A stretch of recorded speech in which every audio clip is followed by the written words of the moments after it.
What's up, guys? Welcome back to the channel. We are starting out this video a little different. Actually, this entire video is going to be a little bit different. We wanted to try out something fun, hopefully for you. I'm taking you on a run with me. So I'm heading out right now to get in my run. We've got Jason biking in front of me with the cameras on me.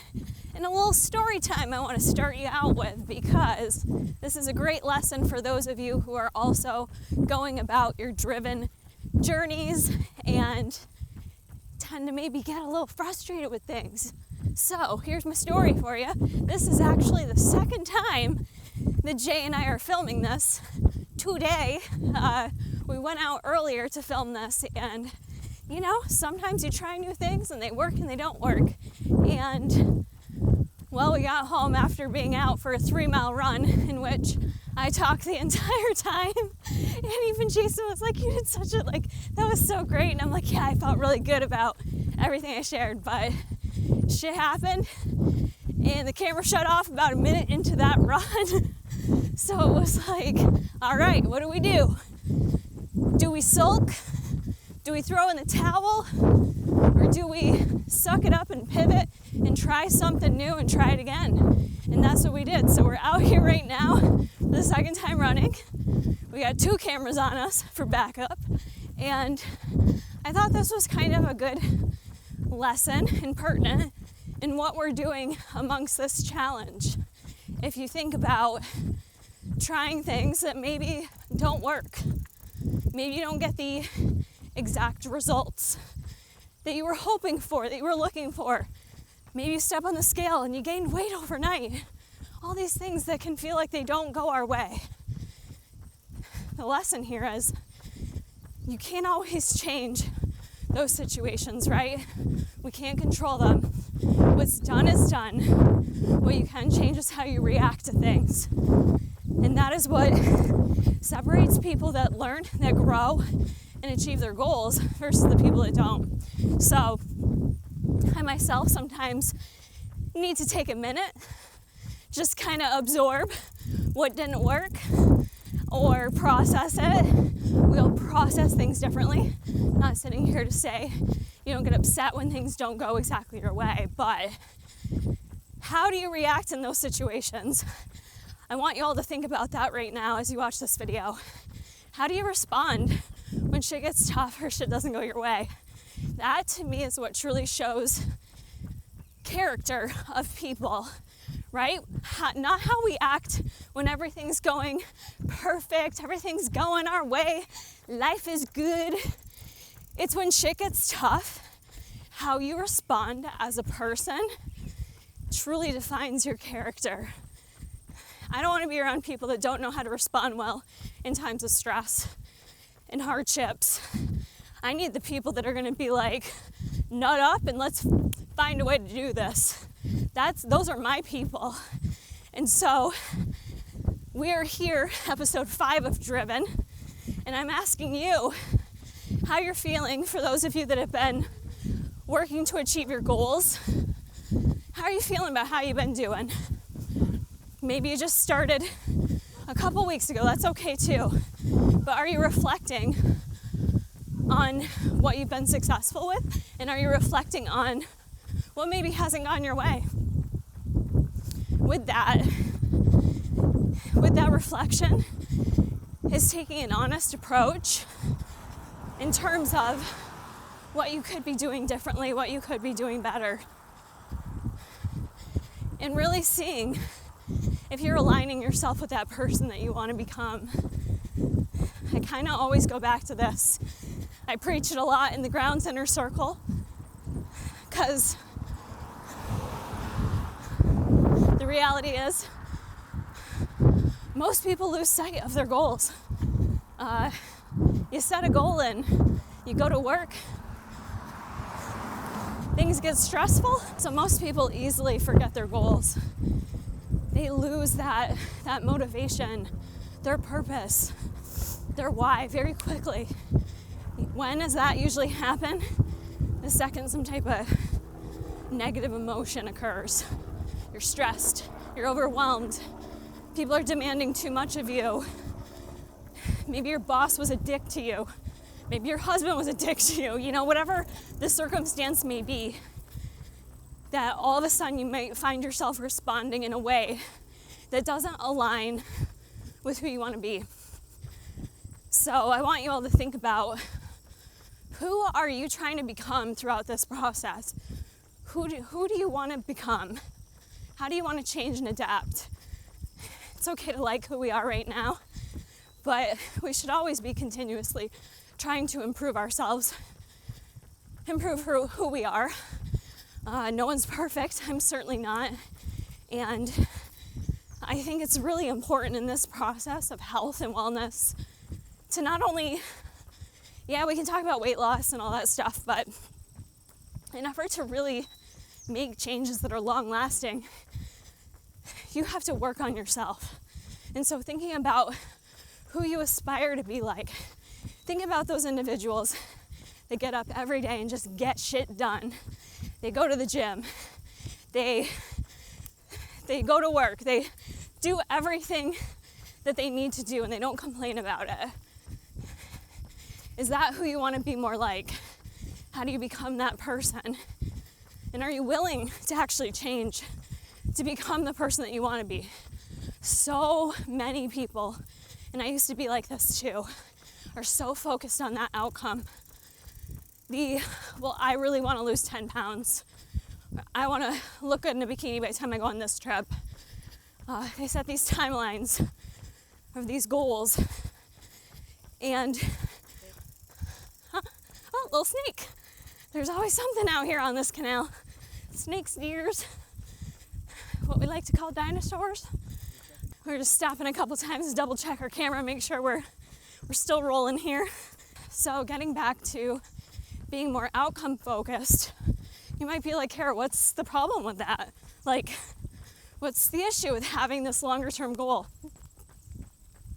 There's no issue with having it, but where people fall short in terms of ever being able to reach it is they forget to focus on the daily moments, the daily wins, what you're doing each and every day that gets you to the outcome you're hoping to achieve. Wanting a certain outcome isn't good enough. You're going to become very unmotivated by that, uninspired, very quickly, and likely bored, right? So what I encourage you to do is really think about feeling good about working on yourself every day. And for many women in particular, not as much men, from what I've seen in my experience as an RD, women feel guilty working on themselves. We prioritize everyone else, our kids, our grandkids, sick parents, your neighbors, your coworkers, shit, your animals, you name it. You will prioritize everyone else and make every excuse. You have to drop what you're doing to help all these other people, but you can't carve out an hour of a day to go move your body, do something that feels good for you. Maybe go read a book, learn, self-development, whatever it may be.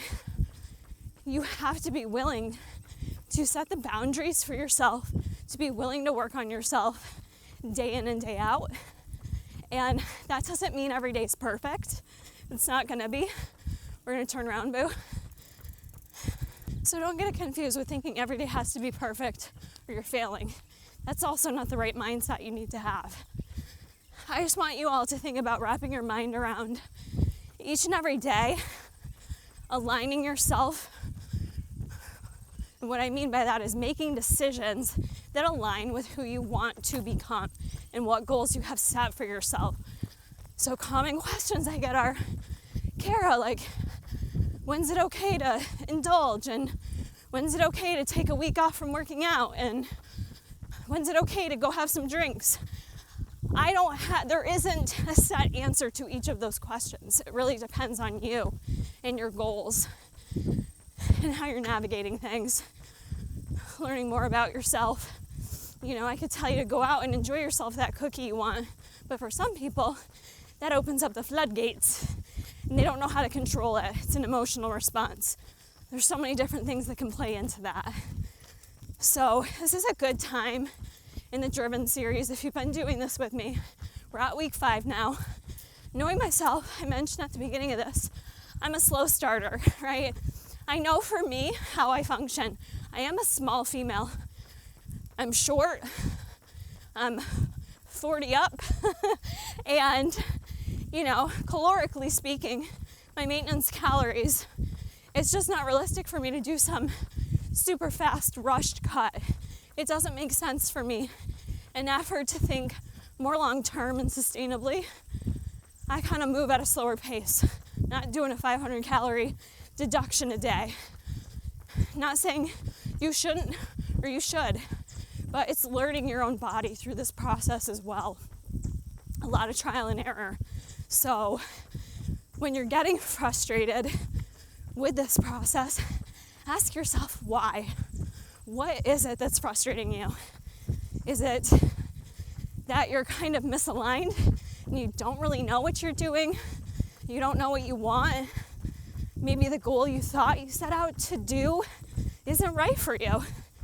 Maybe you're not willing to do what it takes. Sometimes that's a conversation I have with people, especially those who are just really wanting to lose those last 5 pounds. Cool, that's kind of what I'm doing right now. I'm here to tell you it's really fucking hard when you are just trying to lose those last 5 pounds. It's gonna be tough. And for some people, it's not worth the adherence it takes to get there. And I'm not shitting on anyone, but this stuff isn't easy. It's uncomfortable. Change requires you to get uncomfortable with this process. So just some good reminders for you to think about as we're navigating through this Driven journey. If you're not where you want to be, you don't throw in the towel. You reflect, reassess what you could do differently and what you're willing to do differently, and move forward. As simple as that. Let's remove some of those emotions that all come in here. It's gonna happen, sure. Take note of it, why you're feeling that emotion. Respond in a way that doesn't lean you towards emotional eating. That's a tool we need to unlearn. Food is not our therapy, friends. Movement can be your therapy if you're anxious. This is why I got back into running so much. I knew for myself, being in this different stage of my life still, came with a lot of unknowns. It came with that change. While it was an amazing change, it was still uncomfortable as shit, right? There's still so many unknowns in my life. And so for me, if I'm feeling anxious about things, instead of just eating something to deal with that, I feel the emotion, and if I can't really reason with it or make it go away, getting out for a run clears my mind. It lifts me up, motivates me, and empowers me. It refocuses me back on my purpose. And I'm not saying everyone and their brother has to run. Like, it's gonna be different for you, what gives you those feelings. Sometimes for me, it's getting in my car, going for a drive, and just listening to some nostalgic music from the early 2000s and jamming out. Sometimes it's just playing with my dogs and seeing how carefree and simple their lives are and making myself smile. So there's a lot of different ways that we can deal with discomfort, but it shouldn't be from eating. Going back to running, many of you know I mentioned running that 15K with my sister on Sunday. It went so good. It was so fun.